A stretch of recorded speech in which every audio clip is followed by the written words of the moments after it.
So just how far are banks from what is needed on climate change?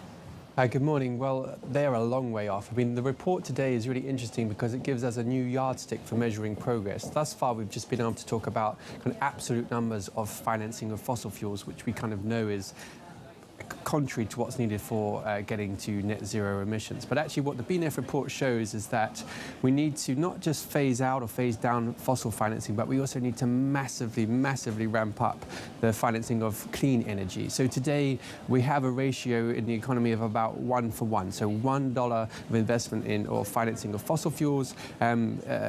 We have that, and we also have at the same time $1 of financing of clean energy. And actually that needs to go from 1 to 1 to 1 to 4. So we need to have, or 4 to 1 in terms of we need to have 4 times as much investment and financing going into renewable energy. And we're way off track today. The report suggests that currently we're 1 to 1, and across the banking sector, the picture is mixed, but most of the kind of globally systemically important banks, those who have the biggest energy businesses, are frankly way off target.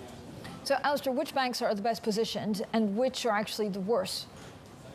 Well, amongst the kind of biggest financiers of energy, so there are a couple of kind of niche or smaller banks that have a kind of more of a greener footprint, and they might be doing better. But in terms of the banks that make the biggest impact on the global economy, like the globally systemically important banks, we have JP Morgan, which has a ratio of 0.7, meaning that for every $1 of financing to fossil fuels, only 70 cents goes to clean energy. And that's actually not the worst. They are the biggest energy bank overall, but actually the worst is amongst the top sort of 10 energy financing banks would be Wells Fargo at 0.4, and also Royal Bank of Canada at 0.4. We have actually in Europe, amongst the top 10 again, the best is actually BNP Paribas at 1.7, but even that is not that great. We're still a long way off from the from 4, and actually BNP Paribas itself is facing a legal challenge in the French court over its, from some NGOs saying that they're not doing enough to deliver on their climate targets. So